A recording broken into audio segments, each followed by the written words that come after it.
And we are live, everybody. Welcome to a special 3 p.m. edition on a Tuesday of the Wellness Policy. My name is Wai Ting here. I'm back after a special Tuesday edition of Rewind to Raw, and I'm here joined by a different co-host to talk about a very different topic than either the Jays or Seth Rollins being attacked by the Vision or whatever else. I'm here to talk about music with my good friend Jordan Goodman. How you doing, Jordan? Yes, good to be with you. I'm doing great. I'm doing better than Neal, apparently. And while I must say I watched most of this Jays game last night, I also did watch just about all of Raw. But Really? music, Wow. that surprises you? Well, it surprises me you did both. I mean, I figured you would pick one over the other, but No, I had, the iPad for one, with the phone leaning against the iPad, and certainly the baseball game. It's the most baseball I've watched since early May of this year. That took precedent, certainly as it got, the last couple of innings. I saw the home run. I was very excited for you and John and your whole community, of course. And I'm 100% certain if it weren't for you and this post community, I would not have watched the game. Oh, I would figure that. Yeah. What incentive would somebody have to watch, like from Baltimore, to watch a Toronto Blue Jays game? Toronto's a rival, in fact, of Baltimore's, same division. I guess some people like baseball. Really? Like that might be a reason to watch the game. Yeah, I suppose. Yeah, I don't know about that for me, but it was nice, and I love a battle royal. That was nice too. But you know what, Way? I kind of like music more. I figured that, but thank you for watching the Jays game in solidarity with the podcasters that you happen to be grouped in with. But Neal, unfortunately, not able to join us. He is under the weather, and of course we wish him the best. And you know what a better way might be to cure somebody's illness than maybe some great tunes. Okay, Jordan. This is an annual tradition at this point. This is our 5th edition of our music themed episode, and typically on these shows, we just not only talk about like the music we've been listening to, but also maybe musical experiences we've had in general. Often for you, Jordan, that comes in the form of going to concerts, which is really, like, would you say one of the biggest passions of yours in your life? Sure, if I haven't been playing them myself. But yeah, being in, and I've talked about Disney World a handful of times these past couple of years. I've gone with increasing frequency. Neal is planning to travel to Orlando early next year to join my wife and I in doing so. And I was thinking about this an hour ago. I think part of the appeal for a place like Disney World right now, for me, is very similar to the attraction of concerts throughout my life and pro wrestling shows as well. Because for music, it isn't just the music that's being created on stage by the people. Similar to, for me, wrestling, the appeal isn't just the artistry being performed in a ring. It's the entirety of the experience. So same is true for Disney World. It's not just the rides, but it's me taking into account the creative decision of this style of trash can, for instance. So I don't know where this initial conversation started, but I've noticed Disney. Oh, I did go to Disney on Ice a couple nights ago. Would you consider that a concert though? Not necessarily, but it is similar. It's in the same sort of like realm. It was an event. It was a show. I have seen some pretty great concerts since the last time we did one of these, I believe. Saw 9 Inch Nails for the first time in like over 10 years. My God, Way. This band live in 2025, spectacular. Wow. Like, made me feel things. And are you familiar with the band Idols? No. They're from Europe. Kind of post-punk. I saw Idols for the first time a couple years ago supporting an LCD Sound System. live, this is a band to check out, even on YouTube. This band Idols, IDLES, I believe. Like talk about, and they have a Tiny Desk too, which might be a decent starting place. Talk about like human beings on stage that just metaphorically or figuratively grab you by the fucking throat and make you feel something interesting. What kind of I music? saw What kind of music? like kind of there's like a lot of post punk, some but there's like some groovy stuff too. The vocal style is a sometimes almost spoken word esque. A lot of social kind of political themes in the lyricism and their messages. It's like it's a protest band, but it's also a party band. But it's like you can fucking dance and push mosh as well. It's wonderful. I'm mixing up two shows that happened within a couple weeks. I saw Idols open up for Deftones, and a week or so before that, I saw Nine Inch Nails, both at Baltimore's arena. And I got to tell you, Way, I'm coming around on arena shows now. I used to loathe an arena show. And maybe it's just Baltimore's. It's got a really nice refresh, and I've had some nice access to the areas of this building. But I've often found arenas and arena shows in particular like cold and lifeless. I don't know if you can relate. Yes, I can. Versus like an amphitheater or an actual club or even a theater. But arenas are often kind of cookie cutter and soulless and lifeless. But I don't know, man. These for rock shows, these were like some of the highlights of my year right What now. was the appeal of? I mean, besides the music, like what was special about these sort of arena performances? Um, I mean, I had pretty good seats, which I think creates more of an intimacy. That's part of my dislike for arena show. First of all, sometimes the sound is just not great. It's big and cavernous and not built for you know, five musicians creating music to be mixed in that particular room. Um, uh, so again, if I'm going to be like super far away from the stage, then that's going to make me far less interested. This Nine Inch Nails show, like the production, the lighting production, the video production. There was a camera person following the action of the performers for the entirety of the show. This guy was kind of part of the show. So just real time video work being done. There was also a B stage, which was in the center of the floor.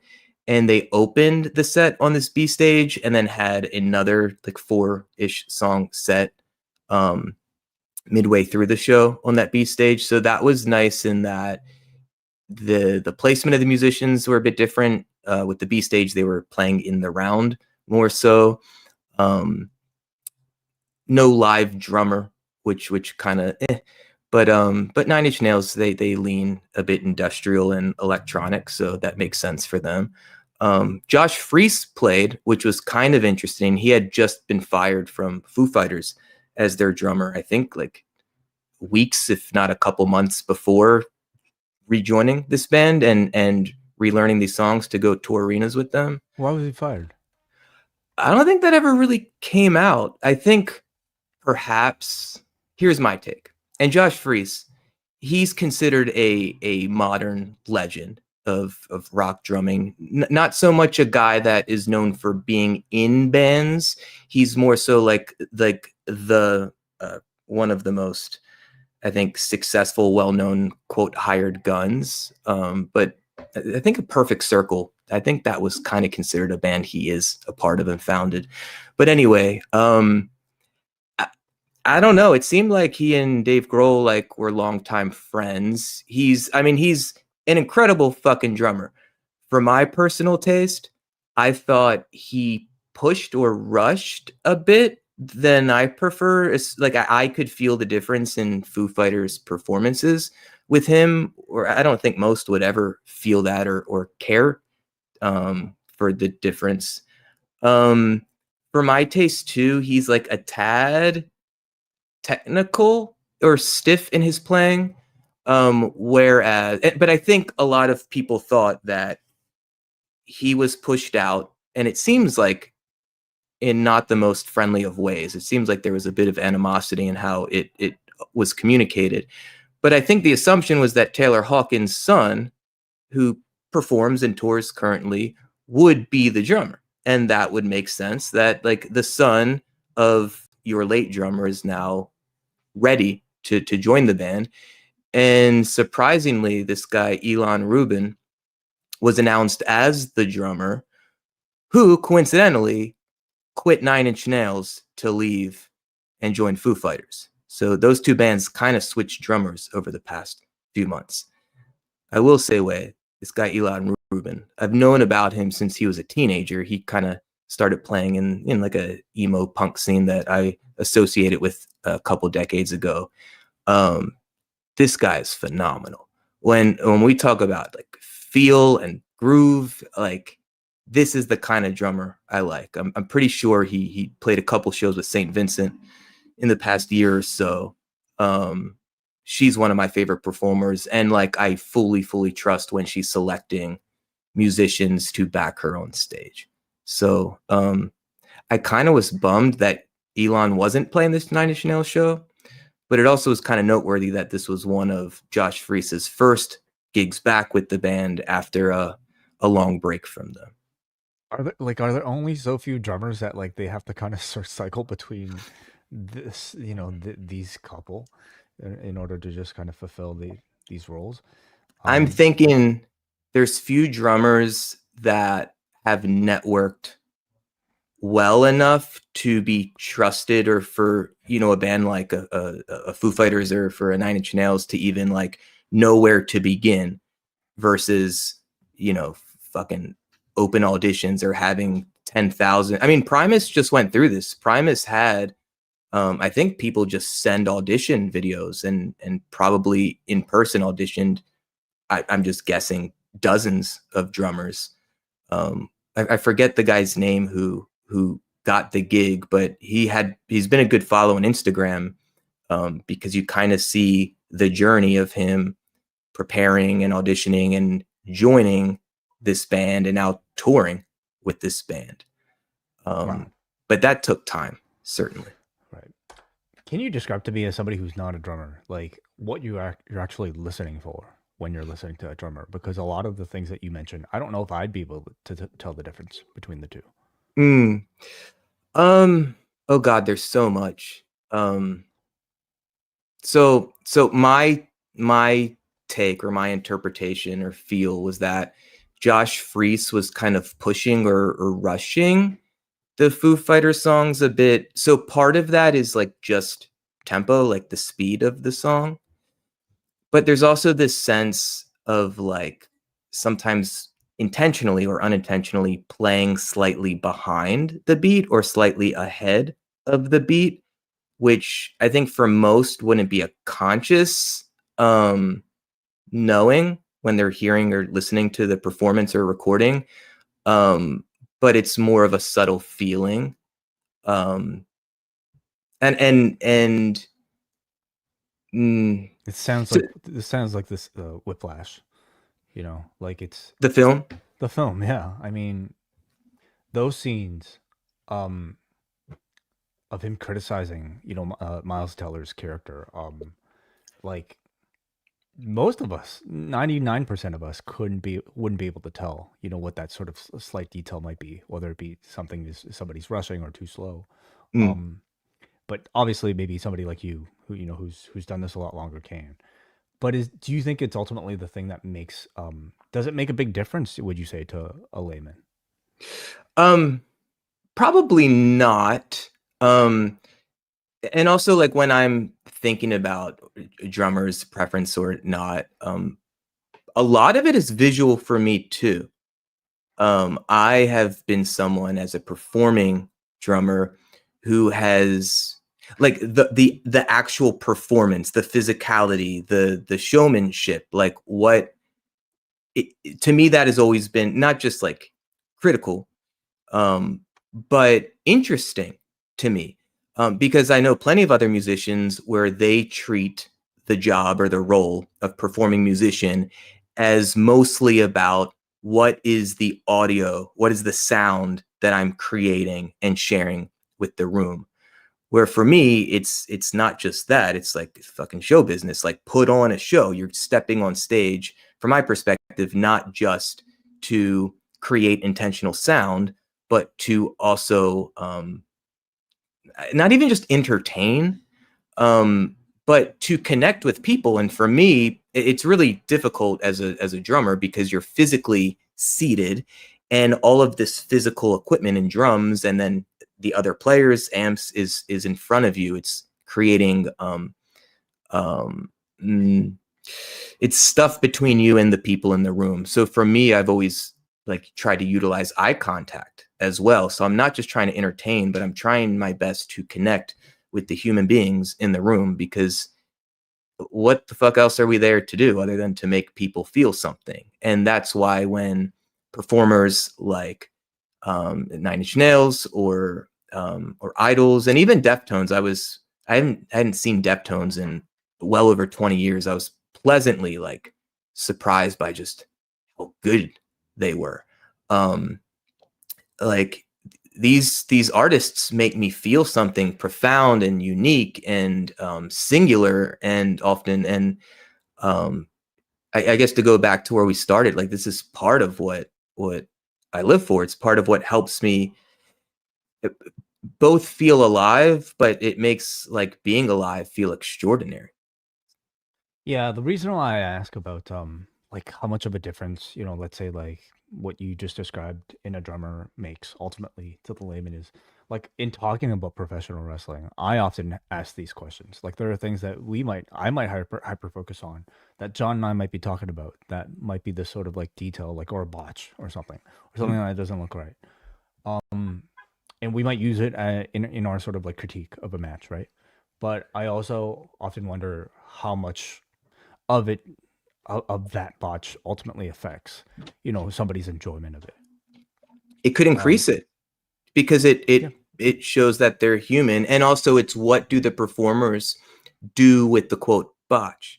No different than a musician on stage. I mean, I remember seeing like a emo punk band like Story of the Year 20 years ago, and I believe their rule was if someone makes a mistake, no matter what's happening in the song, like you drop and do push-ups. So it's like they made a game out of it, and in doing so, it brings the audience into the fraternity of that band. And as like a 19-year-old, that was really like fun and interesting to me. Um, there's so many parallels between music and wrestling, the performance of it, and that's a big part of the reason why I think I've been like drawn to both. And I think being going so deep in one has helped me I guess have a feel for the other. Like at Ring of Honor, Hunter Delirious was not just kind of head of creative and booker, but helped run the ROH dojo.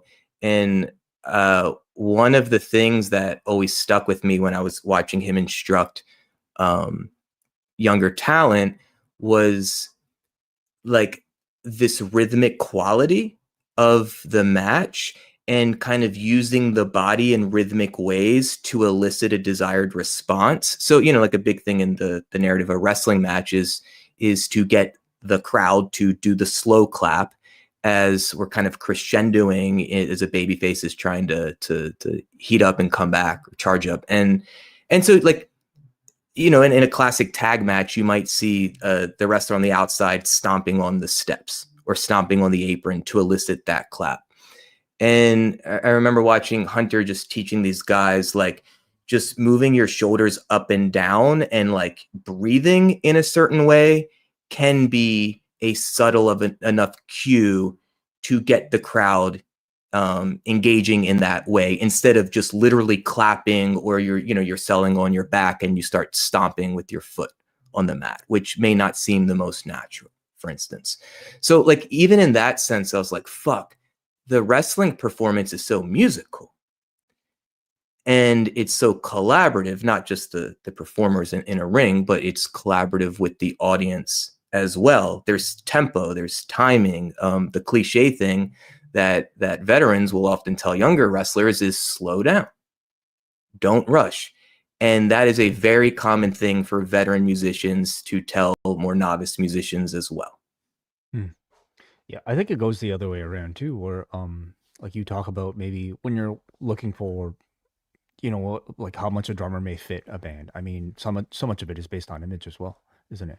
Um, Much in the way we talk about professional wrestling and how somebody's gear might look awful, or like I don't know if they're a tag team, they don't necessarily match if they're not wearing matching tights, or if like like such and such. I mean, when we're talking about music, especially pop music, rock, rap, whatever, what have you, image is I think such a big part of it, and how somebody looks with the band, I think is almost often like a very important part of whether or not they fit as a member. Absolutely. Certainly depending on, let's say, the culture, like the genre, for instance, but it like everything communicates something. So I think there should be some intentionality. I think the cliche thing is kind of on the East Coast, a band after a set might ask, how did we sound? And on the West Coast, it's how do we look? I'm Mm-hmm. paraphrasing. But it goes to show you that like all of these things do and can count. I think it just depends what's the intention. So for instance, a Sami Zayn may intentionally not wear the most colorful kind of peacock style type of attire because the intention is to be more relatable as an everyman type of character. Mm-hmm. Whereas, Charlotte is like literally embodying a peacock with some of her costumes. And as we've talked on a recent episode, in some ways Is she that may have literally hurt a her. peacock? Is she literally a peacock? That's the question. She definitely dresses peacock like. Yes. Yeah. I'm not a zoologist, so I can't comment on that. Mm-hmm. But yeah, also like with drummers, so it's okay. So some of these drummers that are now stepping in for Taylor Hawkins in Foo Fighters, who by the way wasn't the original drummer, I believe on the first Foo Fighters record, maybe the first couple. Dave Grohl First one, it was Dave, yeah. wrote and played the drums. So part of what I might be appreciating or listening to, depending on my familiarity with the songs, is okay, what's this musician's take on the song? Because it's very rare for every single note, if you were to like transcribe this as sheet music, like there might be thousands of notes if you include every hi-hat and every kick, and then like not just the note and the placement of it, but the dynamic, how loud or soft, for instance. So there's never going to be a perfect a performance of what you might know from the record, but some may really try to stay true to the source material, and other musicians may take more liberties, or maybe it's whomever is the band leader or hiring them saying like, I want your fingerprints or your DNA, I want your voice and your personality to shine through, as opposed to trying to emulate what prior performances of these songs. So like that's also something I'll pay attention to and appreciate or not, of what's this person's take. I last performed maybe 6 weeks ago, and it was actually the first time I've ever played a covers set. I've never done that in my life. And most of the songs I had never heard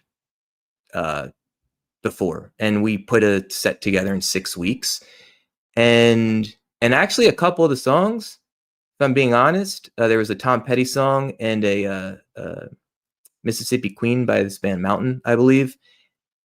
Foo Fighters performed those songs on Howard Stern not too long ago. Taylor Hawkins was performing.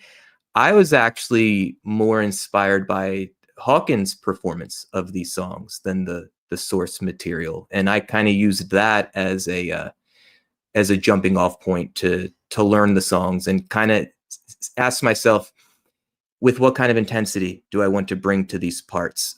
What do I want to do as certain fills or transition points? once I have the basic grooves of, the verses and the choruses kind of down.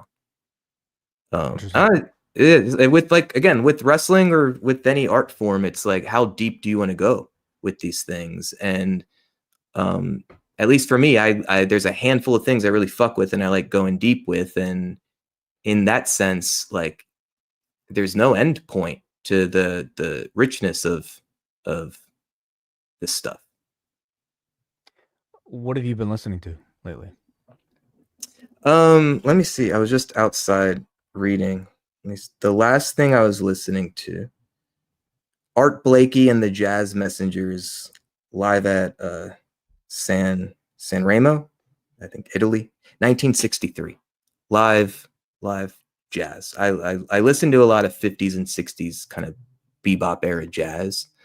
What's the I name? was Art Blakey. Any particular song?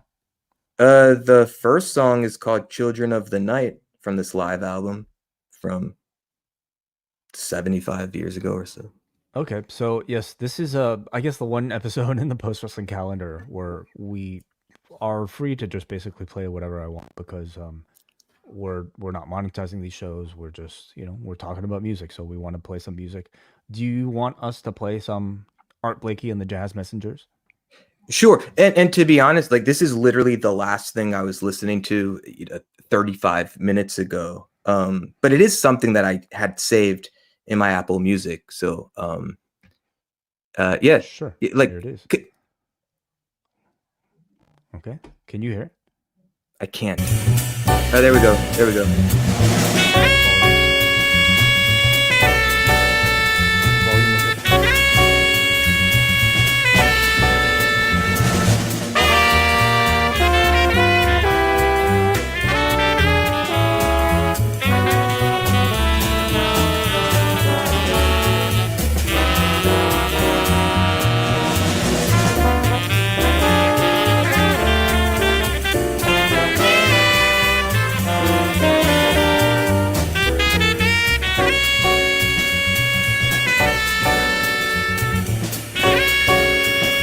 Can you hear me over the music? I can.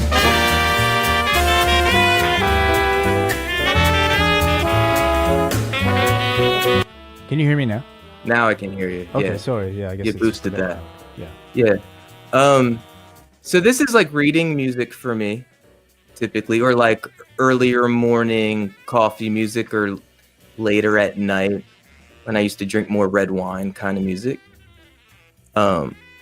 I like this feel. Honestly, there's some jazz standards where we could put it on like a certain Miles Davis album and I could hum along to all the melodies. This, I I don't know. This is more just an environment or a mood that I set, and I haven't listened to this enough to be familiar. But this type of music, I'm regularly drawn to. And are you drawn as a drummer? Are you drawn to really just the overall feel and mood of everything? What are you drawn to? Overall feel and mood. I as a drummer, like I did jazz band in high school, but literally because that was the only way I could sit at a drum set.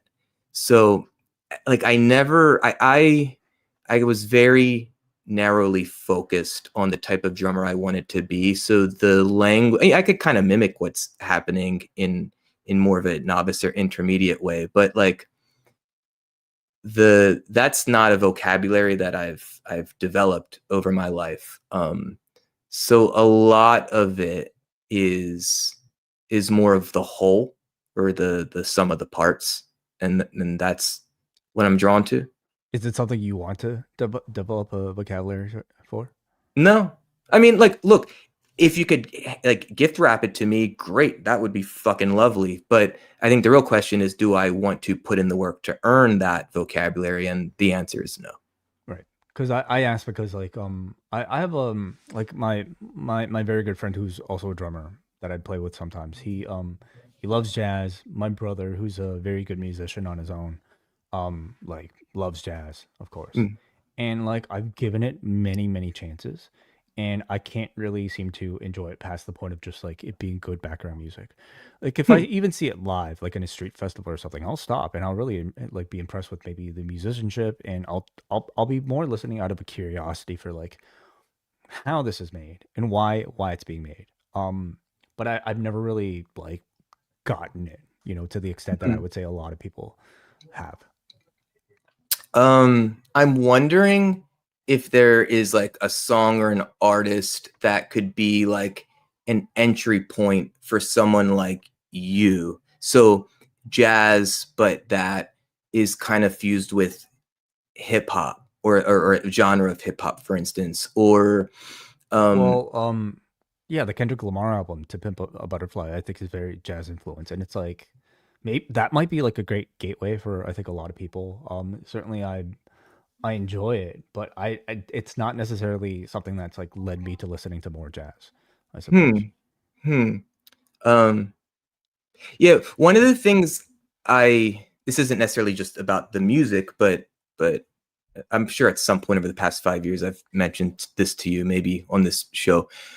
One of the cool things about jazz music, and again, I mostly stick to like mid-century, um, kind of the Miles Davis, John Coltrane are the like, most well known in this kind of genre.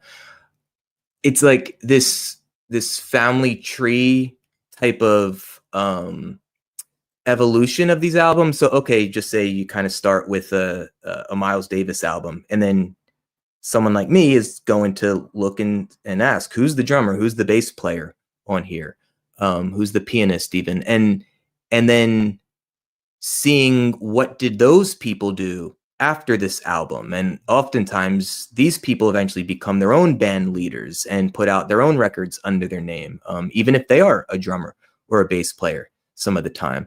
So part of what I think helped me like stay into a scene like that is kind of leapfrogging from musician to musician or album to album, and then it opens me up to a whole new set of musicians, and maybe a saxophone solo catches my ear, and then it's like, all right, what did that guy do when he became a band leader 5 years later? Which is very different from I think a lot of the types of musical artists that we have followed or listened to.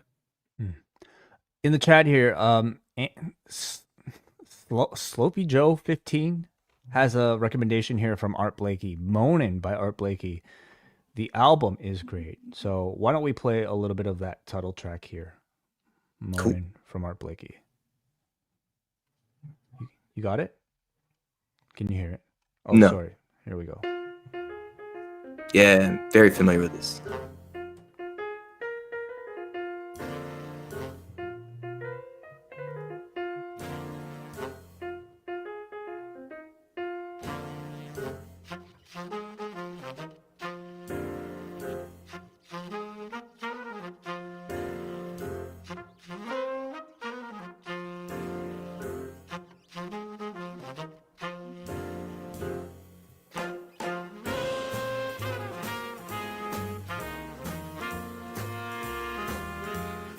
Is this making you feel anything right now?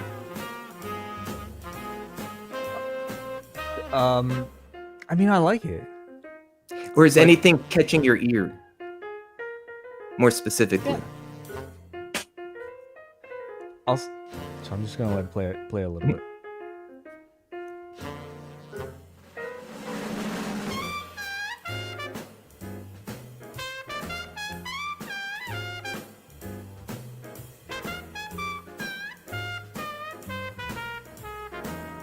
That like the solo is pretty awesome. Mm-hmm.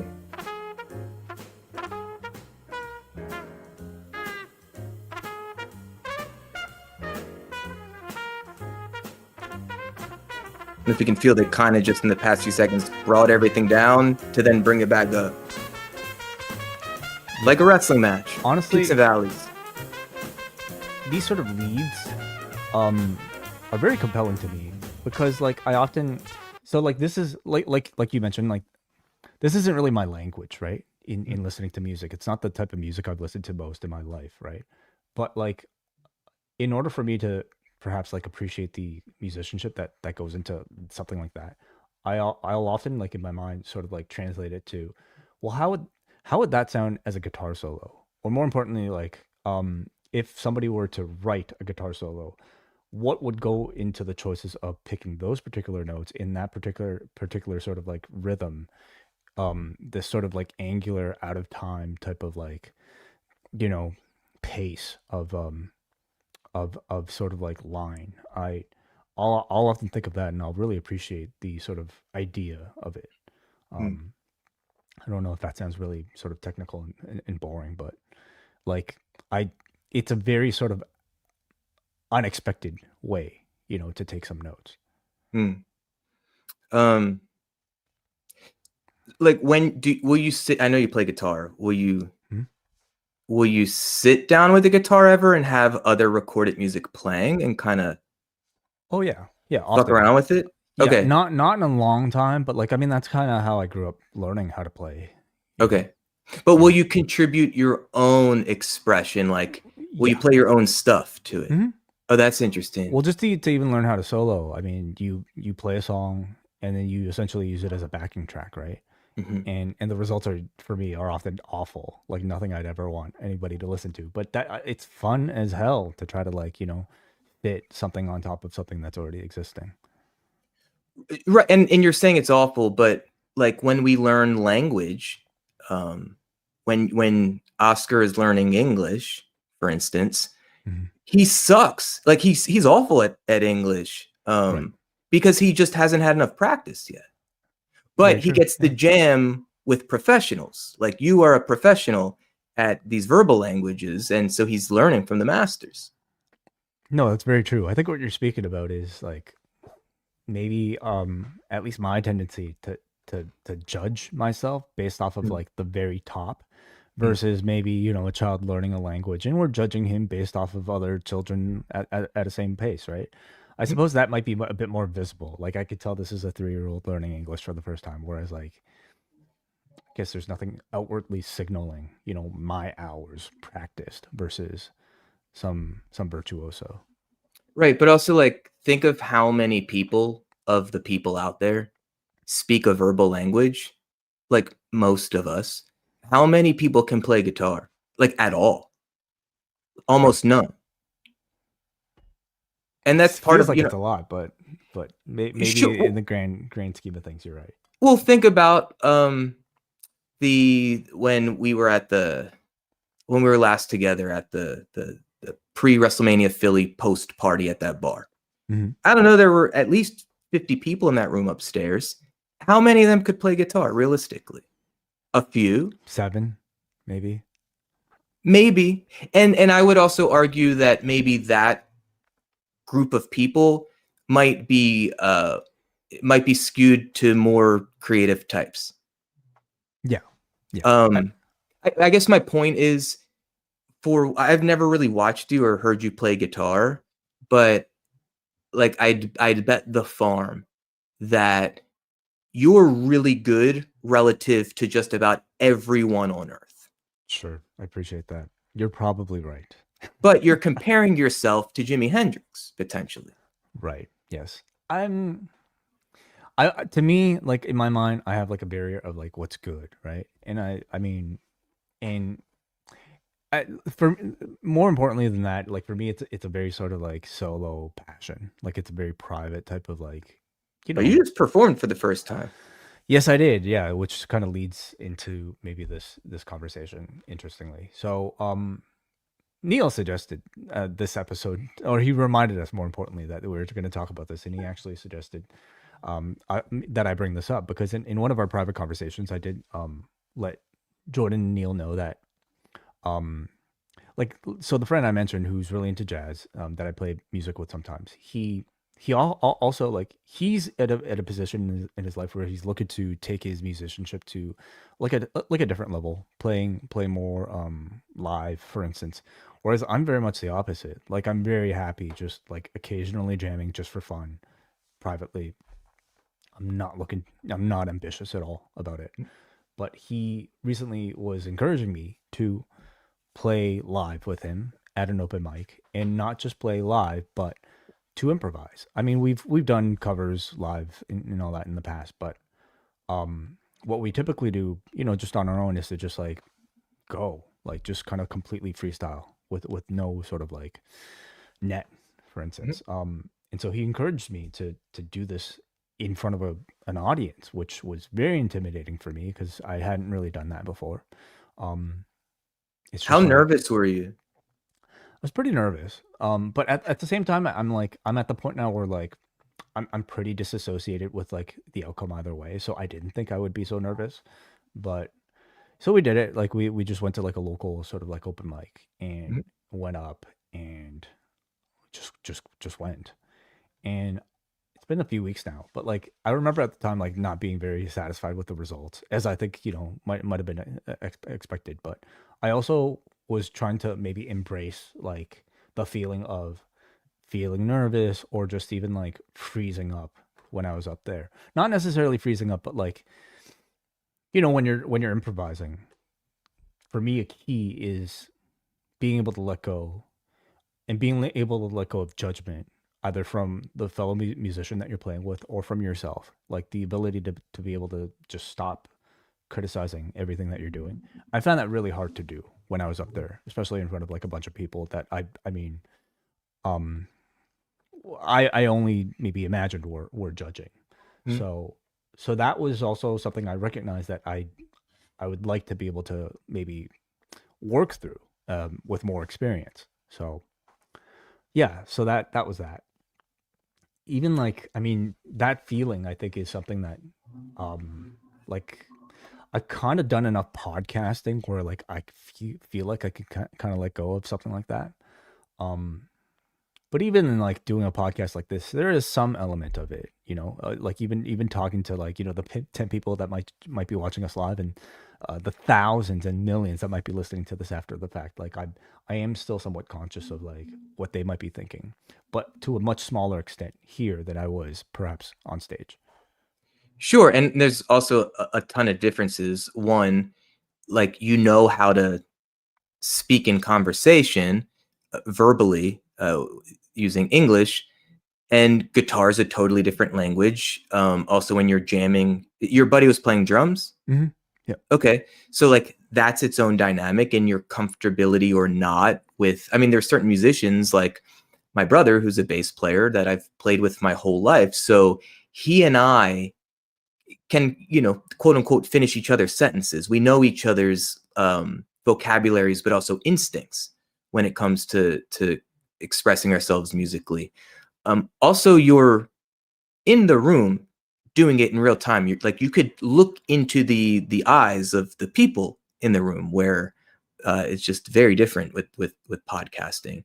And for some, like I don't think I've ever performed music. I've facilitated musical stuff through Zoom, but I've never like just performed music to a camera without others in the room. And I think, to me personally, that feels way more naked and vulnerable to do versus people in the room, because I don't see any response, whether positive or negative. Like And it, and at that least makes you that's in the more room, nerve-wracking?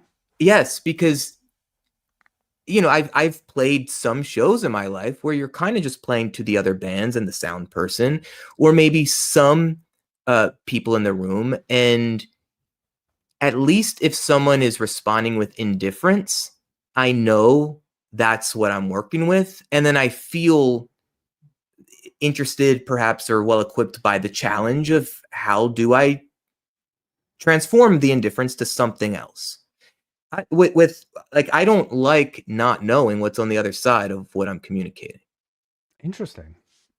So you would rather, for instance, like a podcast like this, you'd rather hear from somebody about whether or not they're engaged versus just having to assume.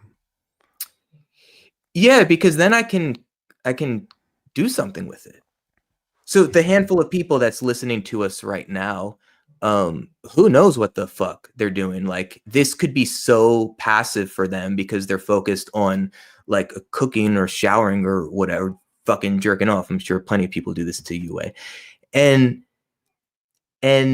we would never know. Some others might be listening to this right now, like with AirPods in, taking fucking notes in a journal, like listening so intently as if every next word that comes out of Wai's mouth could be life or death for them. These are all ways, by the way. I've enjoyed your podcasts over the years. But I don't know. I don't know what anyone else is doing with this conversation right now. And not that that is like in any way upsetting or even bothering to me, but it makes it less interesting. It would be more interesting to know how this conversation is being engaged with, because I would love to use that and help that. That's why, again, like I love live performance, wrestling, concert, a theme park performance, and the way that, you know, certainly a Disney World type of company, you know, they literally call their employees like cast members, and they call being like out in the public sphere of the theme park like being on stage. It's a performance, and like wrestling doesn't work with a dead crowd. Yeah, wrestling was like pretty awful during, you know, early COVID. yeah, that's very interesting. And I think what you're saying makes a lot of sense. Like, you're speaking like a wrestler, you know, like if a wrestler can see that people in the crowd aren't engaging, well, there are things that the wrestler can do to maybe improve that, right? I guess, like, for me, and like the way I podcast, or like even the way I prefer to play music, I always tend to think that I function better if I block the crowd out. Like, if I really just kind of focus on myself, or just pretend that like I don't have the pressures of an audience to satisfy. Like, whether it be talking to John about professional wrestling, or just like, I don't know, doing really sort of any creative endeavor, I always find I enjoy it more, and I also feel like I perform better without the eyes of somebody else, or at least in my mind, you know. Interesting. Mm. Yeah, we're very different in that way. It's similar to the my buddy Charlie, who sings in the band Raindeer, that has been pretty inactive, but we were very active for a handful of years up until COVID. He's a much more introverted person than I. In fact, some ways we like are very dissimilar. And I was having a conversation with him, whereas I was saying when I perform on stage in a band, to me, it's more like you'll hear wrestlers say it's their personality, but dialed up to 11. So for me, that's how I connect with or relate to or even conceptualize a musical performance on stage. For him, he plays a character.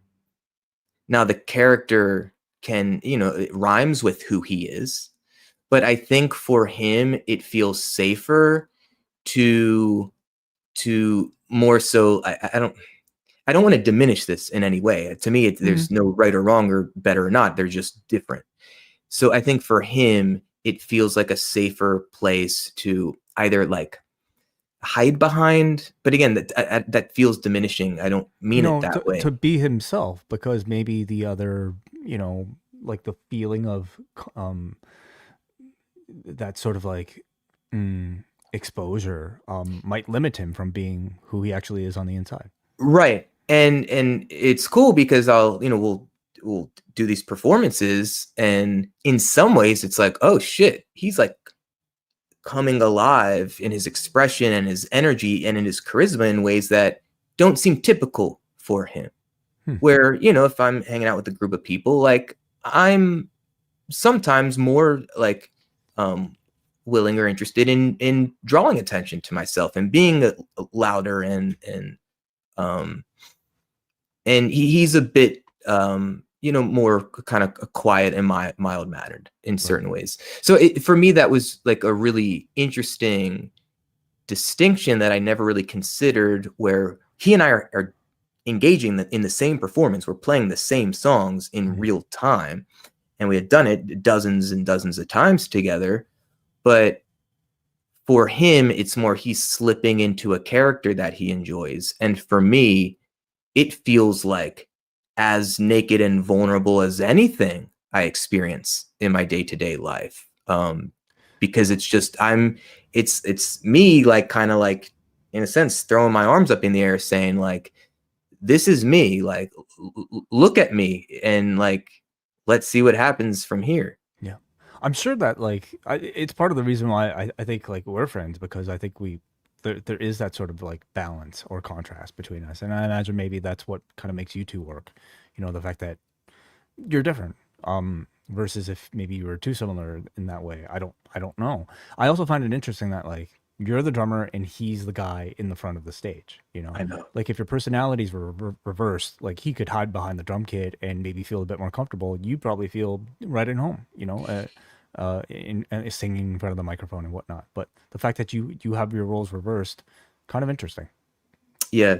Yeah, the being the front person, the vocalist, that has always been something that, like, I fantasize about. I just never developed the vocal abilities to feel even remotely confident to do that in a way I would take seriously. But yeah, even like one of my best friends, Drew, he's in a band called The Dialogue. We did that for a good 4 years, and traveled the country doing that. And he and I were having this exact conversation about a week ago, because he is much more mild mannered, and I was, this is like 2009, and we're doing our first tour, like out of state, and we were really pushing him, like, dude, in between the songs, fucking connect with the people in the room, like, develop a relationship with them. Part of it is, look, even if someone may not be particularly into our music, if they're into you, then they might be more open to the music, or maybe open to wanting to support you by, buying a shirt that night or something.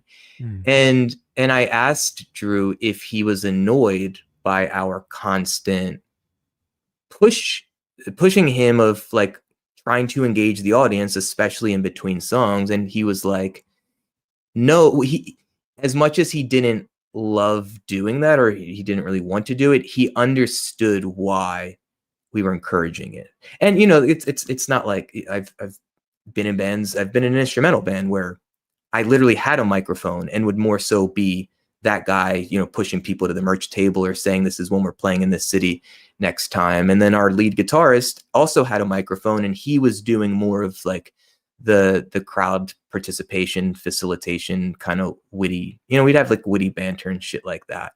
But also, that's just more of who we are in personality wise. I will say that band in particular, it was an instrumental band, but the four of us on stage were all more similar in that we were a bit more extroverted and, like, interested in drawing attention to ourselves and being silly and provocative. And that was, like, the most fun I've ever had on stages. I'll bet. Because Jordans? It was 4 Jordans, but like others that had skills or stuff that I like would sometimes push things further than I would, or pick up on things. And, like, I was jealous. I mean, my brother he played bass and had a wireless kind of system. He wasn't, like, bound to the amp on stage. So, like, he'd be fucking, like, starting conga lines. Like, people would be following him, snaking throughout the room. And, like, you need one of those like portable, like, mount a drum kit on your body types of deals, with a harmonica, like, on your mouth, and just, like, a hi-hat on your head. No? No. Okay. Someday, unfortunately, one could dream. Someday. Hey, we do have somebody on the line here, and of course, if you are listening to this live, we encourage you to call in using the StreamYard link that's currently in the chat room, and give us maybe your recommendations. Then we might play them, or if you just want to talk about music, or like a musical performance thing you've done or experienced recently, let us know. Let's go here to Hansi. Welcome, Hansi. I haven't chatted with you in a while. Yeah, man. What's going on, man? Well, the way, as you know, I'm always mostly stuck in the hip hop bubble, because that's where, because prior, when I was a little kid, I didn't know much about. I thought only the stuff that was on radio or in music videos that I know the concept of albums basically. And then also by the time I realized that there was albums, I was mostly like into like because I was surrounded by Pakistani people, Indian people all my life. So I didn't really like they'd be playing a lot of Indian music. So I'd be into that while everyone was into hip hop. So while like in the late 90s, when I started hanging out with more people that were into hip hop, I started kind of getting into R&B and hip hop more so. But like it was like people were shocked because I would create CDs from Napster, downloading recommendations and trying to catch up. And people would think I was a poser because I was like listening to old music and shit. But I was like, I'm just catching up on this stuff. And I'd bring to school like 15 CDs.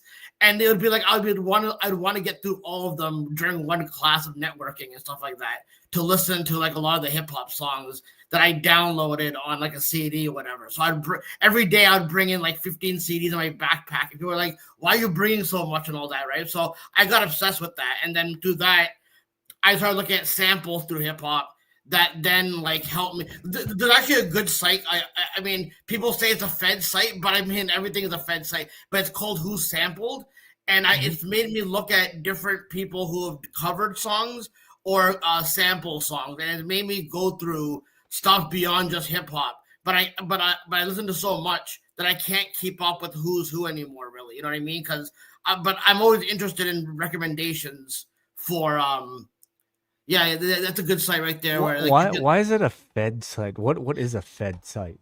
well, no, I guess people think that. I think that the chatter online was that maybe like if some artist didn't pay the original person for the song, that it's a way to like kind of like trap some of these artists who didn't pay for the sample or something like that. That's been the one theory. But then like I don't know. I think like you can find that information out anywhere, anyways, right? So I still kind of I still use it to see if like that there's a song. I don't know if you might be familiar with it. It's called "I Need a Freak" by Sexual Harassment.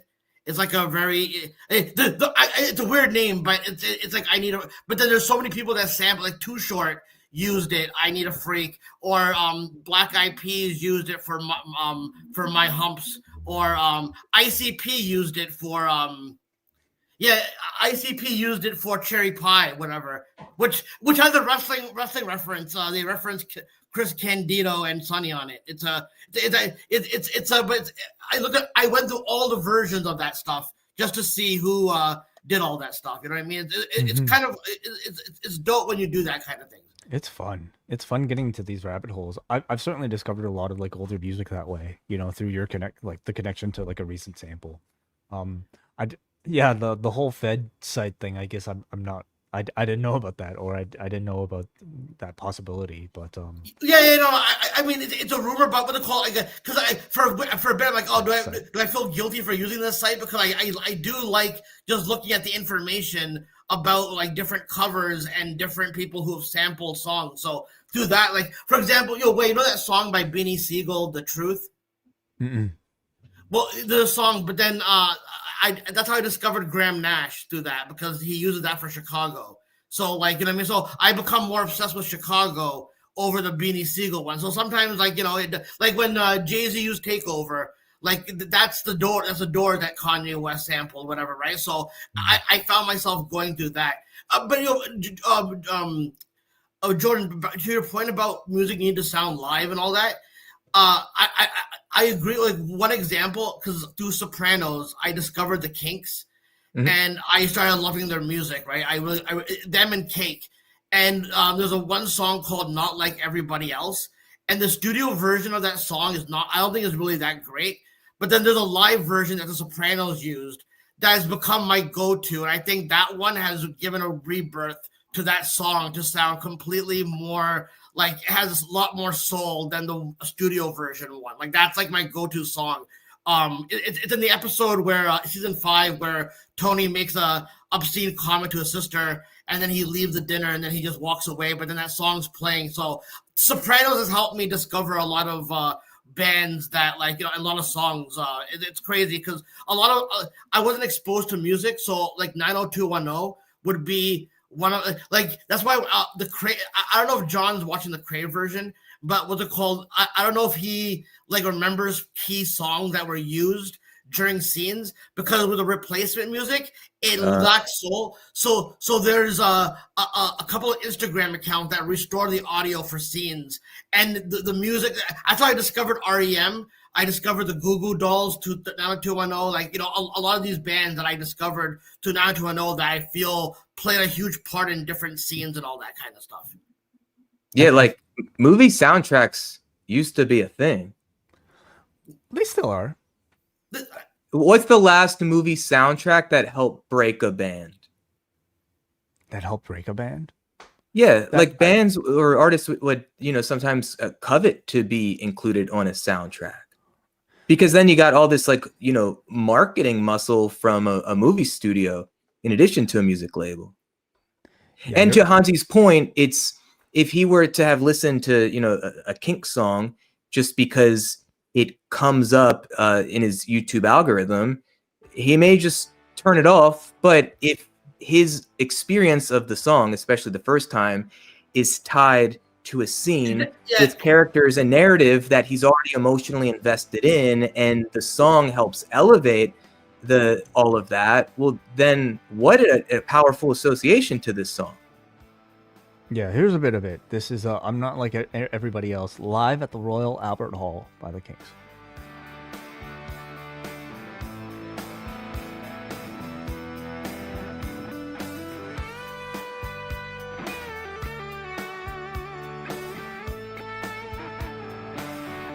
If you look at the audio, you can forward it a little bit if you want to get more to the audio part of it.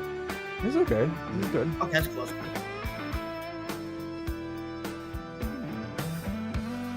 Unless it's like a 5-minute solo or something. Yeah, no, because the original song is like 3 minutes, so this adds to it. But you know. Okay, I'll fast forward. I'm not gonna take it all lying down, 'cause once I get started, I go to town. 'Cause I'm not like everybody else. I'm not like everybody else. Kind of like Tom Petty. Yeah, like a little bit, right? I'm not like everybody else. And I don't wanna live this life like everybody else. And I don't wanna get a job like I can see this being perfect for this film.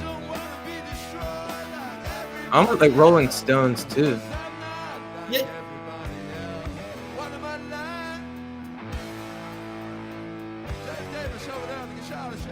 It's pretty cool. Cool. Jordan, you mentioned Rolling Stones, right? Do you I don't know if you watched these Sopranos, right? But see the season 2 finale of you haven't? Okay, the season 2 finale plays the song Through and Through by Rolling Stones, and because of that scenery, I associate it with it. But I love the way it's so slow and it builds to a good crescendo of it feeling like a larger than life song, whatever. I also discovered a lot of Rolling Stones. I actually like them better than the Beatles, to tell you the truth. But oh wow, I guess some people find that controversial, whatever, right? But No, I don't think so. yeah, but another band that you guys might like that sounds like the Deftones and has a Rolling Stone vibe is this punk band called it's called Dead Letter. It's all one letter. It's all one sentence, whatever. And I feel like they have like a really, really good punk vibe. That, you know what I mean? So I always tell people who are into that they would probably enjoy that as well. Like there's songs called Binge, Pop Culture Connoisseur, or The Fall of the Big Screen. I think those are really, really good songs from them. Cool. What came to mind for me when you're just talking about the show, have you guys seen One Battle After Another, the movie? No. It's the first I time went to see The Smashing Machine. I've seen One Battle After Another twice now in theaters, and it's the first time I've done that in well over 10 years. Anyway, I thought the music played it was a huge part of the appeal of the film for me. Oh, it's Johnny Greenwood. Yeah, so Johnny Greenwood from Radiohead does the score, but there's also like a handful of songs licensed for the film as well. And like Tom Petty, American Girl, it's just, I've always known the song, but it's never really spoken to me. But the way that song is used in this film now every time I will listen to the song, I'll think of this particular scene in this movie, and I was more interested than ever out of the at least 100 times I've more passively heard the song. Like, I'm listening to the lyrics and I'm listening to like the chord progression and why is this being used in this film at this point in the film. I don't know, again, it's the context, it's the association that has drawn me into this piece of audio that I've heard throughout my life and never cared for, and now I'm like, yeah, this song is fucking amazing. Well, she was an American girl, raised on promises. She couldn't help thinking that there was a little more life somewhere else. After all, it was a great big world with lots of places to run to. Yeah, Really good. she had to die trying. She had one little promise she was gonna keep. Oh yeah, all right. Take it easy, baby. Make it last all night. She was an American girl. And even as I'm listening to this now, I'm appreciating why it never really resonated much with me. Like, it's good, like great classic kind of pop rock songwriting, but there's parts of it that feel cheesy to me. But as we're listening to it, I'm just seeing the face of this young woman who starred in the film, and that's where the song kind of comes to life for me right now. I totally That's get great. it. I mean, you got a story now attached to the feeling of the song. I mean, when like when we first listen to a song, none of us. It takes a really good song, I think, for us to immediately maybe understand the mindset of the person who wrote it, right? It otherwise would require, I think, a lot of effort in maybe really listening to it in order to place ourselves in that sort of mindset. Whereas a movie kind of takes you there, or at least some interpretation of like the feeling of the song for you by having you sit down. Here's like a 2-hour story. By the time you get to the end of the 2 hours, well, here's a song that might encompass the exact mood that this character is feeling at the moment. Mm. Yeah. I mean, yeah, go ahead. No. Just finish your sentence. I'm sorry. No, I was just saying, like, I mean, so often they say like music will take you back to, a particular moment, or like it captures, a mood or a feeling in ways that many things can't, like a photo might not necessarily be able to, or I don't know, whatever. Like music is one of those things that can capture, like a moment in time for a lot of people. And maybe for you guys, or at least for you, Jordan, listening to that song takes you to the feeling you felt at that point in the movie.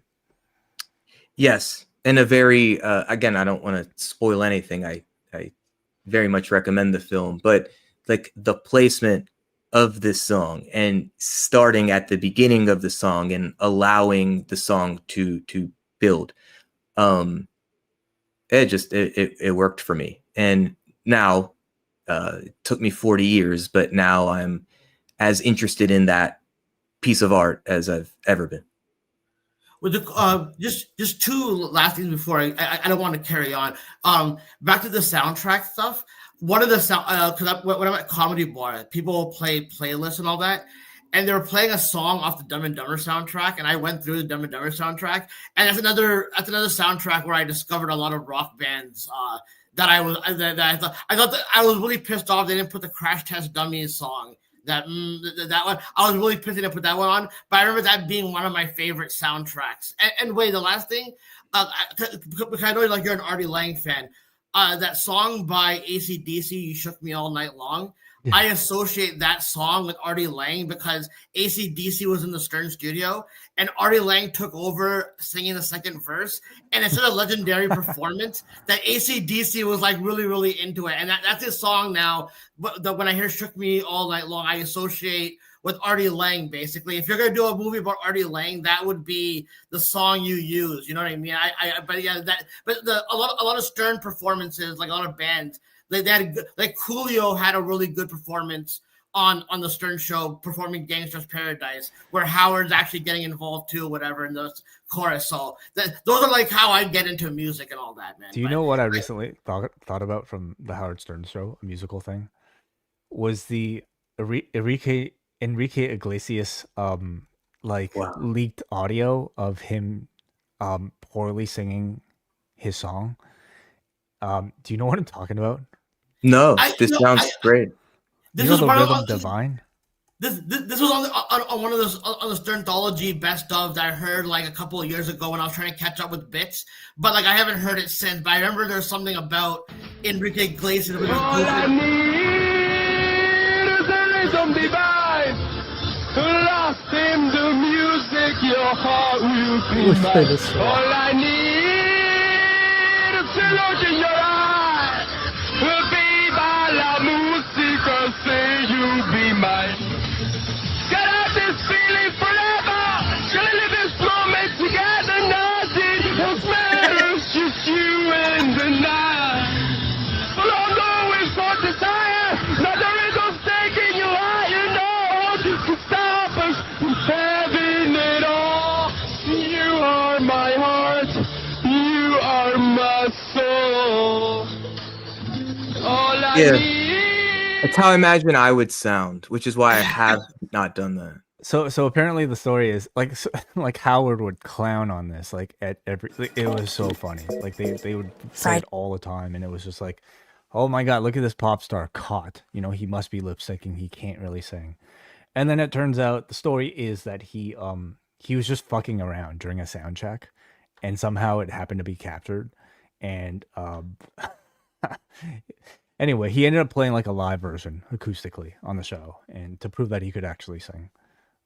Anyway, you know what's funny? Recently, Corey Feldman, right? He came out about when Corey Feldman was trying to do a music career, and he had a song called like for the youth, and he claims that because Howard presented a chaotic environment of it making stupid, he thought that he sandbagged his performance because he swore that Michael Jackson said that it was going to be like a big hit, whatever. So that's a funny performance too. That's like become legendary because I think that Corey Feldman just accused Howard of basically like making the atmosphere look really, really cartoonish where you couldn't take the song seriously at all. But those are some of my experiences, like trying to catch up with music and all that. But I'll let you guys carry on, man. But I enjoyed going down memory lane with you guys, man.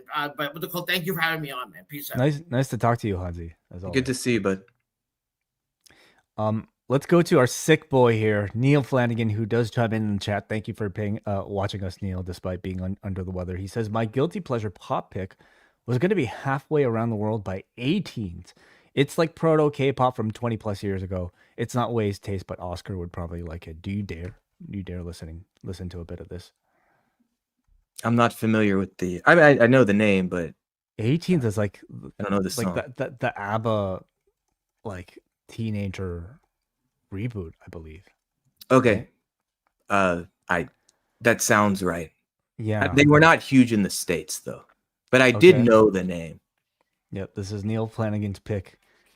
Halfway around the world by the 18s.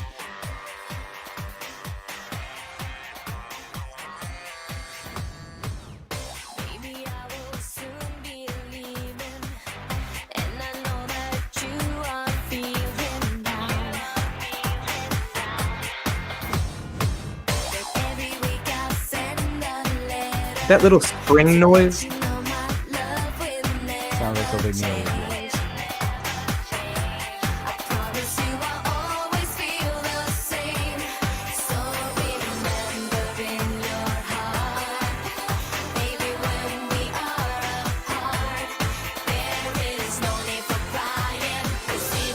big chime. Yeah, way.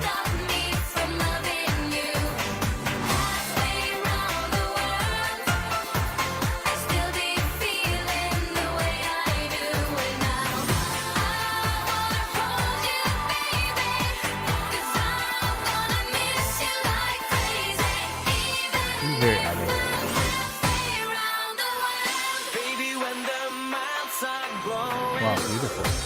I've heard far worse. I don't dislike it. I mean, I'll say I think so much of the communication of like a song is in its production. And Mhm. like you take those chords, you take those lyrics, you take that instrumentation and you apply it into like a different like band's hands, it'll sound entirely different and maybe even like much more pleasing to your particular ear or somebody Totally. else's. And I'm, first of all, spending as much time as I have in Disney World theme parks. Like, this type of musical genre, I'm around it more. I also have like dear friends who write songs like this, like for Disney Channel artists, and there is like an artistry in being able to craft songs that ostensibly are meant to be effective for an 11-year-old. Like, that's not easy to do Mhm. effectively with consistency. So very much appreciate the artistry of that. But yeah, I could totally imagine just a quote unquote respected musician playing these same chords and singing these same melodies on an acoustic guitar, and it could be really effective. I will acknowledge I did not retain one lyric from what we just listened to, but lyrics are often the last thing I'll pay attention to in a song.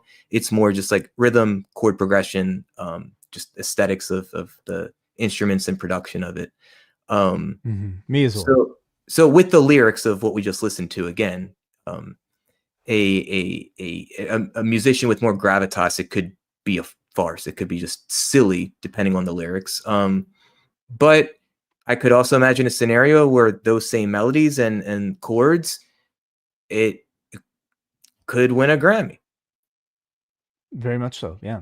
To that end, like, have you listened to much music that's not in English? If they're talking about like the channel, Much Music. Is that still a thing, by the way? Much Yeah, Music? but they don't Yeah. play. I don't even know. I don't But even is know it if still it is. called Much Music even? Dude, I have no idea. And if they do have it, I don't even know if they would play music anymore. It just might be much now. So a different length. So in like college, like, early mid 2000s, I really got into Sigur Rós. You familiar with them? Mhm. Yeah. Okay, so they're Icelandic, I believe, and I'm pretty sure the lyrics were a mixture of Icelandic and just gibberish. Yep. I think that was part of the narrative of this band, and that was a band I would typically put on, not unlike jazz now, when I was reading or like writing a university paper, something like that, because it was in a different language than English. If I'm listening to English, especially very verbal, like hip hop, where there's just a lot of words, I can't think or I can't concentrate on reading in English. So Sigur Rós I would listen to a lot during that time period, in part because it was a different language. So like, so I was kind of into Sigur Rós as well. Like when they had their Untitled album, Mhm. and like one of the when my friends and I were just like experimenting with like marijuana. Okay, like I had a great time, had a lot of fun. But then Of course, you would call it marijuana. Wait. Sorry, cannabis. Apologies. Very, Oh, I I'm just very assumed, like, outdated. weed or, I guess Well, pot is outdated. what have you? What have Anyway, you? Like we were like probably like 18, 19, like kind of old for people that for kids that might have been experimenting. But anyway, even 20. Then like I only had like good experiences. Then I had a really bad high, like just talking about like paranoia and just like fearing that like I I was like avoiding my parents' calls, and then like I was really worried about like what they would think. And then this fucking Sigur Rós video came on, and it just sunk me deeper into like into just like depression and just like anxiety and just oh, like really? yeah. It Oh, was that's so, like because I haven't listened to this song in a very long time. I last saw them live maybe 2016. All I needed was that one note, and it took me somewhere quite the opposite of what you're describing. like grounded and peaceful and harmonic and beautiful. Yeah. Well, maybe we could have exchanged. Maybe you could have hung out with me. Maybe you would have taken me to a different place. But I mean, it is an extremely powerful, I guess, album and also piece of music. And thank you, John Clanchester, for talking to us. Jordan, you're correct. They refer to it as Hopelandic. They're amazing live. I've seen them around 15 times. Wow, cool. Impressive. They put out a film probably 15-ish years ago. I think there was one viewing of it in Baltimore that I went to, sold out theater. And I think what they had done, I think like the Icelandic tourism, whatever, arm of the country, like helped fund it. And they did live performances. Just imagine, like, they were that like great of an export that like the tourism board decided to truly fund. Wow. Well, besides Bjork, who else is there that's crossed over in this way? I can't think of anybody. No. I'm fairly certain Bjork is from Iceland. Yeah. And so this film was them performing live in different settings in their home country. And dude, and I, this is again like a time where I was smoking weed more days than not, and it was one of the most like transformative like movie experiences. And I still remember, this is actually what I remember most of this experience, the credits of the film, and then that ends. And one of my pet peeves is I go to a movie still like to this day, as soon as the credits hit, people start talking, people get up and immediately start leaving. For, my wife is always like, come on, like, what are you waiting for? And for me, it's like, well, I think there's always intention for the credit scene. The director is choosing music and maybe even like a font to display the words to communicate something. It's part of the film. And I remember like the film just ended, credits were done. And the feeling of stillness and silence in this movie theater was palpable. Like this movie just took this group of, maybe 150 strangers to this like place of stillness and quiet. And it was so profoundly profound and palpable even. I don't know. It's just, when I think back to this band and that, it was like that, what a gift to offer something like that. And that was on a fucking movie screen. And good for you for going to a live viewing of it, because I imagine watching that at home or like on your phone or something just wouldn't be the same. Well, again, it goes back to how we started, where whether a theme park or a live wrestling event or a live concert, this is part of what appeals to me. It's not just the live experience, it's that you're with people. And specifically strangers. I mean, it's great to go with a group of friends. There's something fun about that, but also, and now I'm really kind of like taking this very in a broad sense, but this is what's coming to me. It's like through technology and the ways in which we communicate, I think so many of us feel more relatively isolated, even though we can connect so easily through technology. But even my government a couple years ago was kind of declaring an epidemic of loneliness and this sense of disconnection from people and disconnection from community. And so for me to go to a theme park or to go to a wrestling event with 10,000 strangers, but we're all kind of being in community together, we're experiencing a similar thing, we're enjoying a similar thing, like that's really powerful. And I think for me, something I hunger for, I yearn for, because it helps make me feel connected to just the world more generally. Like, what is this all for if not for people? Very true. Very, very, very interesting. I know we're kind of rounding the the third base, I think they say in baseball. I learned that last night watching this Jays game.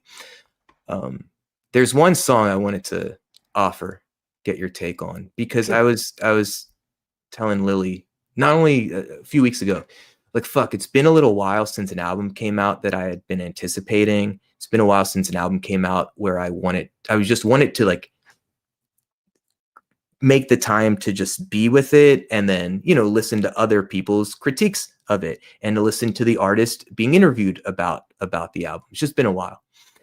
And this album just came out, and the band is called Geese. I believe it's their third album. I believe they're a New York-based band. I've known the name. They're not Goose. Goose is the jam band, albeit a fantastic jam band. Geese, they've come through like Autobar, which is a local rock club in Baltimore that caps out at like 200 some people. So not a particularly like popular big band, relatively speaking. Dude, the first song on this most recent album, the album is called Getting Killed. The first song is Trinidad. Okay. Just listen for a little bit. There's even going back to the jazz, like there's elements. It's not a jazz song by any means, but there's elements of jazz, not unlike how like Radiohead has integrated some of these elements. This was just the first time in a long time I heard a song fresh, and it just grabbed me by the throat, and I'm like, I'm all in on this. Okay, this is Trinidad by Geese.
Doing anything for you? Not on its own. I'm gonna say.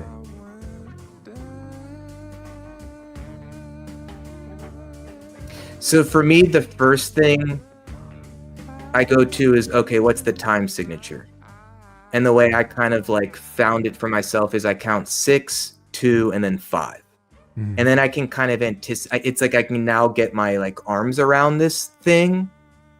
Not unlike being a musician playing along with it, where I now know the count, because it's a very odd time signature that carries throughout. Can you count for us? Sure. 1, 2, 3, 4, 5, 6. 1, 2, 1, 2, 3, 4, 5. 1, 2, 3, 4, 5, 6. 1, 2, 1, 2, 3, 4, 5. Boom. Interesting. That's the way I count it. Others might just count it 8, 5, 8, 5. But for me, there's the 6 and then the 2, and that 1, 2 it's a very definitive kind of like piece of what's happening musically. So that's how I kind of initially wrapped my arms around it. But the first thing I thought vocally was Tom York. Just the way he kind of holds these notes is very similar to a Tom York. They're one of my favorite bands, Radiohead. But then these kind of like this polyrhythmic stuff going on, the production, there's all this ear candy stuff going on. There's a swagger to this. There's like an anger to this. There's a sexiness to this for me. It feels punk in spirit, but it's like artsy too. There's a bomb in my car. fuck is that as like the tagline. It's provocative. This drummer's like playing like he's a jazz drummer right there. You kind of have these like horn stabs kind of coming through. I don't know. This is like like the production and like the musicality. It's like ornate and like super specific, but it's also like just this like raw like post-punk energy to it too. I don't know. It's been a long time since I've been this excited about a band that newer to me, but also just an album more generally. This is what I've been like fucking with the past couple weeks. Neal Flanagan says there are no 18s. I think we're missing a spring in that one. Honestly, whatever that you would call that, spring is what came to mind for me. We heard it twice in the little bit we listened to. Yeah, boing, yeah. That was that a Geese cover of that 18 song, Halfway Around the World, I think would be incredible. Yeah, I quite enjoyed, and that's the cool thing. It's like Art Blakey or Geese or 18s. I think there's like so again, GCW versus AEW, Derby match versus WWE Roman opening a PLE type of match. Like it couldn't be more different. And you can enjoy all of it, or you can dislike all of it. I mean, it's all music. It's just good and bad, and that's determined by you. So I honestly, I'll be honest. Like for this particular podcast, I don't know how much I was able to really contribute because I really feel like I've been disconnected with really culture and pop culture in general, but like even discovery of music for quite a while. I've just been so consumed with like parenting really, and wrestling. Like those two things take up almost all my time that I don't really discover much, but I still occasionally find things that just kind of creep through. And for me, like I would say like a somewhat recent discovery has been a lot of like Japanese pop music from the 80s or 90s. And that's why I kind of asked you, Jordan, if you listen to any sort of like music that isn't in English. And for me, like I don't speak Japanese. I don't know what these people are saying, but like there's just a quality to the music and just even the sound of the words that like is very interesting to me. So I discovered that like this is now sort of somewhat like it would have been called J-pop maybe at an earlier time, but now it's called city pop for whatever reason, and it's apparently made some level of resurgence at least amongst Western audiences for whatever reason, because of people finding maybe a similar quality. Maybe people like it as background music and whatnot. So just wanted to maybe play you like maybe one of the more popular samples of it in Miki Matsubara in a song called "Stay With Me." This is a newer song? No. It's from like the 80s. Okay, cool. Yeah.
So like you can hear this and you can certainly understand maybe like the appeal or maybe like the reason why it would suddenly be like appealing to a Western audience that might not Mhm. even understand Japanese.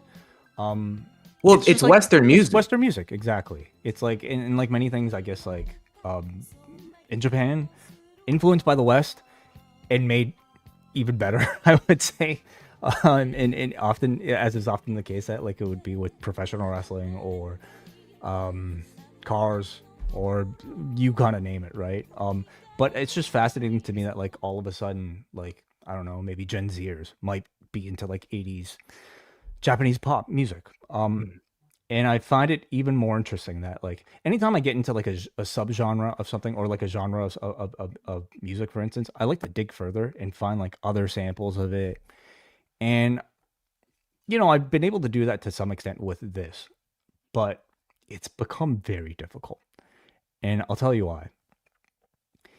It's because there has been a huge influx of AI generated city pop that has Mm. populated YouTube that has made it pretty much impossible for me to actually discover like real, or at least like it's prevented me from digging that much deeper into like real samples of this stuff.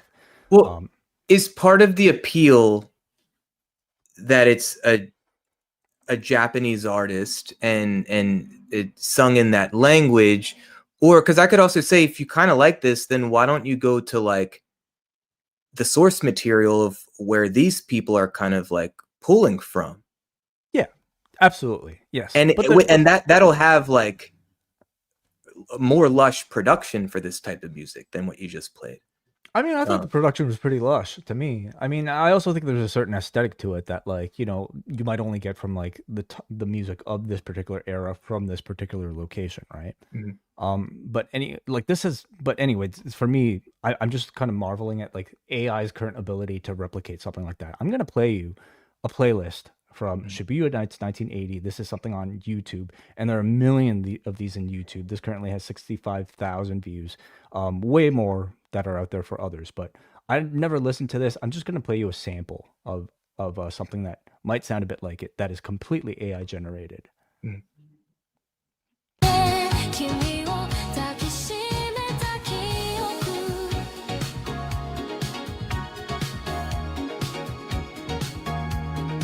次の駅で降りる人の影ドアの音が夜を裂いた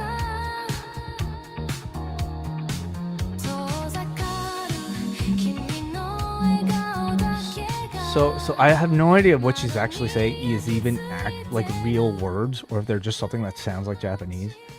Nonetheless, this has become like a big enough issue that Mhm. like there are articles being written about it. This is from Pitchfork.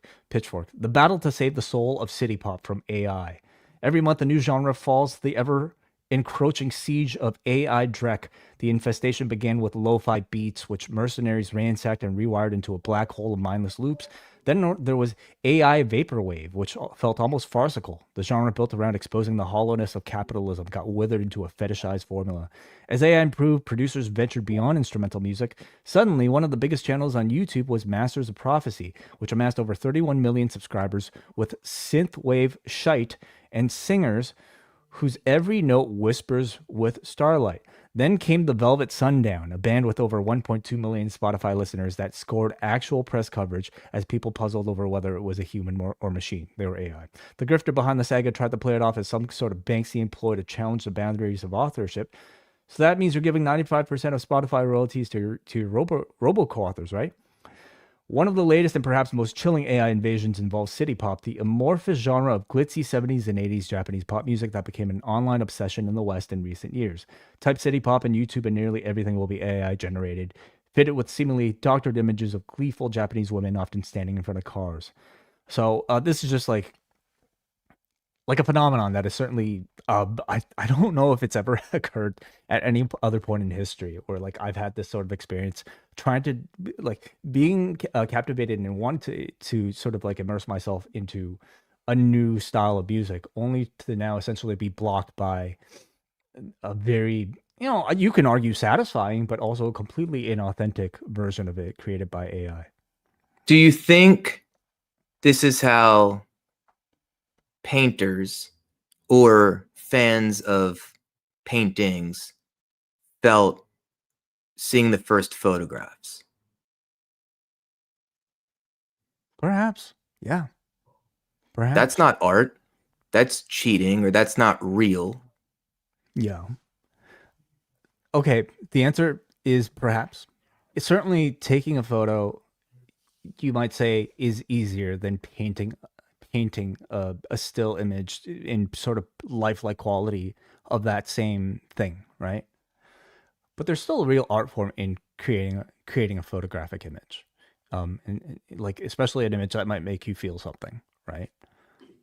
I don't know if the same can be said about like the Well, creation of this AI okay, so version yes, of the song. there's an art form in manipulating the lens and the light and of course the framing. But then then compare that to a digital picture where you just frame it and press the button. There's still an art form to that. But Okay. it's maybe slightly easier than having to set up the camera and only having that one particular shot of film and everything. And are you Okay. saying with this like artificial music, it's just a verbal I don't prompt know if of, it takes more than just like a line of text. Make me something that sounds like this. yeah. Look, I'm not necessarily arguing for AI. Like in that sense, it I don't mean to turn this into another AI podcast, no, of but course, it is but infiltrating of this course, very topic. and not just in the field of music, but in all forms of human expression. I guess the artistry becomes we all have the same tools, whether it's Chat GPT or a digital camera. So the artistry is what we do with the tools. But I think perhaps to your point, this is such a low barrier to entry. ChatGPT is and not just a camera though. Like this is something I've really kind of come around on, and it's the fact that like this is not like any sort of technological advancement that's really come before. It's much different. you're right. And perhaps this is part of what's so complicated about debating this stuff or even trying to conceptualize how this stuff will be used. And also, I think just most people won't know if a song was performed, even if just the snare drum was a real acoustic drum, like played by a human being with a wooden stick, or if it's synthetic, which much of snare drums in popular music has been for decades now, just synthetic. But now for the whole thing to be synthetic, where there's no one real, not even just producing the music, but composing the composition, like writing the lyrics and thinking about it'll why all do be I done. want this chord here? It can all be done with one line of text. Yeah, it's wild. I guess it just makes everything more disposable. And like, if we could put two examples, one created by AI side by side with something that took a human being, I don't know, 2 years to create, there's not going to be that much of a difference. And therefore it makes what the human created feel, less, valuable. But there can always be like a different sort of advancement in artistry that we might not even be able to think about right now that can't be replicated. And what I assume will be true is there's quote AI therapy, or people that kind of speak with chatbots, and they might define it. Certainly the companies marketing these products might market it as psychotherapy. I don't necessarily think it is, but I have my own definitions of that. I think part of what makes psychotherapy is a human relationship, and not necessarily advice from artificial intelligence. And psychotherapy is not advice, period, whether from a human or technology. It is far more richer and complex than that. what I'm betting on is that people will still value, perhaps more so over time, the human live experience. That's why I've made a bet on like the drum circle as a career move for the past 15 plus years. I think over time, and this is one of the more like richer, interesting musical experiences I've had since you and I last spoke on this show.